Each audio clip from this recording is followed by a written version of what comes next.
Welcome back, Descendants. On June 19th, Nexon gave us a new update 1.2.20 that adds another item to the game called external component cores. Now, these aren't a way to increase your power, but your survivability within the game. So let's go over them, see where they're at, what they're all about, and how you can make use of them. So let's get to it. So first off, let's go ahead and just talk a little bit about what external cores are. So if you head into your consumables tab and you come down here to core, you're going to see a list of all the cores that you have, but you'll notice you have some different looking cores than you did previously. You know how your weapon cores have this circular shape to them? Well, your external component cores now have sort of an icosahedron, decahedron type of look to them, and they come in the same levels as other cores do, from 1 all the way up to 10. Now, I've been spending like a madman on these, so I don't have any 10s currently, but you can see that they go up that far. External cores are just like weapon cores, only they apply strictly to your external components and not your weapons.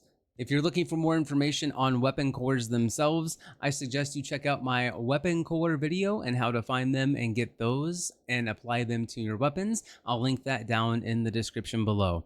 And as a side note, we do have new weapon cores that came in during this update. These are specifically for hit augmentation, and these ones deal mainly with multi-hit. But for now, in this video, we're going to focus on these external component cores. So let's go ahead and move on to where you can get these external component cores. I mentioned in my Season 3 prep guide, the only one you'll ever need, link to that one down in the description below, shameless plug over, that Sigma Sector is going to be a wonderful place to go and get everything that you need in the game for almost any type of goal that you might have. Sigma Sector has your spoils boxes, it has weapon blueprints, it has Serena, it even has added truly deadly arson pieces, so you don't have to go into normal Sigma Sector, but it also now drops external component cores. Now, Sigma Sector also has a nice little feature of it that it drops mainly higher quality cores. You'll get about 30 to 40 per run as they drop from normal ads, and you will get them from destroying the boss at the end and completing the mission. You will get between level 4 and higher cores in Sigma Sector, and at about 30 to 40 per run. Again, your mileage may vary, but let's take a look at where else you can have these drop. That is, of course, in 400% dungeons. So 400% dungeons can also drop these cores. Now you're going to notice one thing right away, that these 400%s, these are only level 6 cores that you get here. Now 400%s, while they'll drop cores from enemies that you kill, they'll have lower levels to them. You'll get about 50 to 60 per run, but instead of starting off at level 4 and higher like Sigma Sector, these ones start off at level 2 and go higher. So even though you're getting more cores, they're going to be more spread out and lower quality cores. And in my opinion, Sigma Sector is going to be one of the better places for you to go to farm out cores, especially if you want to craft them up into level 10 cores as quickly and as cheaply as possible. So how do these cores work? In order to do that, let's take a little side quest here and talk about Deslin, our good friend who's been helping us with cores so far. If you come over to Deslin and you take a look at his menu, you'll see that his menu has been shortened considerably. He's been relegated back to just purchasing equipment, selling things to him, or trading limited time weapons for the support coins that you would normally get 100 and 250% operations. So with that, since his menu is getting crowded, they've split it up into other different kiosks around here. You have your weapon bench now, where you can do transmission, weaponry adjustment, and enhance the unique ability. But now there's 2 more kiosks. We have this one here, which is the auxiliary workbench. This is going to be where you do reactor enhancement, implants, and upgrading the bottom options on your reactors and external components. And to apply your cores now, you're going to come over here to the core crafting bench, which is a completely new addition as well. And when you come in here, you'll see you can work with your weapon cores, you can work with your external component cores, and you can have a new menu here for craft and convert cores, which is the place where you would come in and you would craft up or convert cores like previous updates have allowed us to do. Backing out one more, we'll come here to the external component cores section.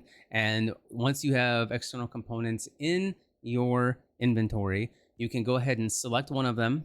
And then you'll see this is sort of the same menu that you had previously with weapon cores. You don't have to apply any kind of core binders or anything like that. Your external components are just ready for cores to be applied to them. So you see you have orange cores and you have blue cores. Over on the left-hand side, just like before with weapon cores, you'll see what roles where on the different types of cores.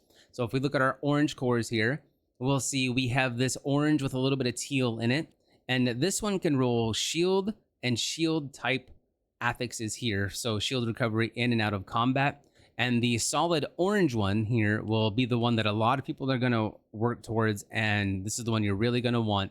And that's going to give you the max HP and the HP recovery modifier. But let's be real. We really only want the max HP. That's the only one we really, really care about. And then for the blue cores, these roll defense and resistances. The blue core with a little bit of orange in it has defense as a main option, along with electric resistance and toxic resistance. The solid blue core has defense with your fire and chill resistances on there. Now, one thing I really want to drive home here with the defense augmentations, especially when it comes to the resistances, is these resistances are multiplicative of your base value on your Descendant. So if you do not have any external components that have base resistances on them, they are not going to do much for you whatsoever. You see here, I have a plague sensor with chill resistance on it. That chill resistance on the plague sensor on the bottom random rolls is 3,860. That's additive. That means it gets added to my base chill resistance. And then I roll chill resistance for my defense core up here, which means I'm going to get another 73.9% of my base chill resistance on my Descendant. And since this component rolls chill resistance on it, that means I'm going to get another 73.9% of the chill resistance that I already have on my Descendant. Here is 3,860. These are not exclusive to one another. You do not have to have a chill resistance multiplier on a chill resistance external component. You just need to have that resistance on your Descendant, whether it be through a Descendant mod, whether it be through an external component, or whether it be some other effect in the game that gives it to you. And there's an important reason for that, and let me show you why. So if we hop over to our character inventory screen and we come here and go to more info, for me it's the W key on PC. If I click that and we go to look at this, and this screen here is very, very wonderful if you're planning out builds, if you're planning out defenses, if you're just trying to see the different values that you have with applied mods and whatnot. We're going to take a look here at the defense structure that we have set up for our Descendant. You'll see we have base resistances here of 11, 13. Chill resistance has a base value here of 30.074. This is because I'm increasing my chill resistance through my current external components to increase this. This is only 11. If I take off my external components here, let's take these off. Take off, and we come back here.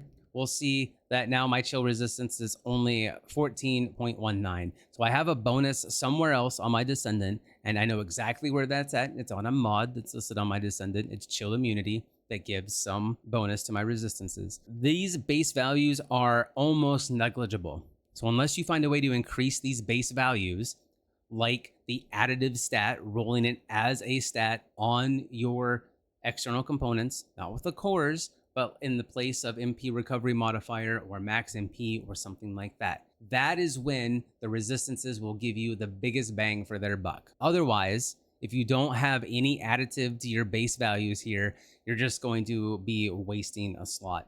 And resistances do matter for high-end content like Challenge Ice Maiden and Purge Challenge level 5. So taking a quick hop back over here to our core crafting bench, we go to our external components and we look at some of these here and say I want to add a different bit to it. I'm going to pick whatever core I want to roll. And you'll notice this also takes core particle disruptors. It works the same way as weapon cores. It's going to cost a core particle disruptor if you want to re-roll it.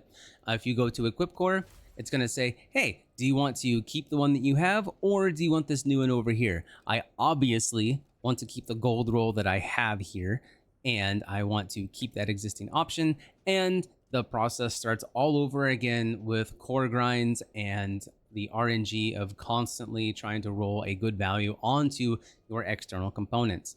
Now, something to note, if you go to equip a core here, and let's say that this side has a gold value on it, but you don't choose it, that will add to a new achievement that came into the game recently for external core components themselves. Well, let's go take a look at that next. So here we are over in our journals. We're going to go into our awards section and we're going to go to our medals and we're going to check a few things out here. So you heard me mention previously that the external components, if you get a yellow roll on the right side, an ultimate roll on the right side, but you don't choose it, that's okay. It may suck that it's not as high as you want, or it's not even the right roll that you want, but it's gold. That will work for this achievement here, the external components core badge. It doesn't matter where the ultimate option appears, just as long as the ultimate option appears when you roll the core. And you need to have that 150 times. You need to roll a gold option. And when you do that, this will increment. And this is also another level to the Magister's badge. We also had another Magister's badge achievement that came into the game recently, and that was acquire Transcendent modules by combining them together. So what you can do is you can go to Cillian, go to combine modules and combine a bunch of Transcendent modules together, and that will guarantee you a Transcendent module. So that will also work for this level of the Magister's badge and getting this achievement done. And just as a side note, I've seen a couple of these level 5 badges in the wild already. They look really, really good if I do say so myself. So that's definitely something to have in mind if you're a completionist or you just like to grind everything out in the game, or you just like the medal system in general. All right, guys, that's going to do it for us today. This was a nice quick rundown of your external component core system, some of the changes to Deslin and the new kiosks that we have down by Deslin and Anais, so you can find your way around. So have fun, get out there in Sigma Sector and 400%, get your cores, craft them up, and roll those as much as you can to add a whole bunch of survivability to your external components. I'm looking at all of you with Slayer components. Y'all better be rolling HP on that stuff so you can have a little bit more survivability now. And as always, if you ever need help in the game, you can trust on the Vanguard to be there for you. We love to provide stress-free, carefree, and ego-free help at all times of the day. We'll have a link to our Discord below and our Twitch where we're live nearly every single night. I hope you all have a wonderful weekend. Stay cool out there, and I will see you later. Zero out.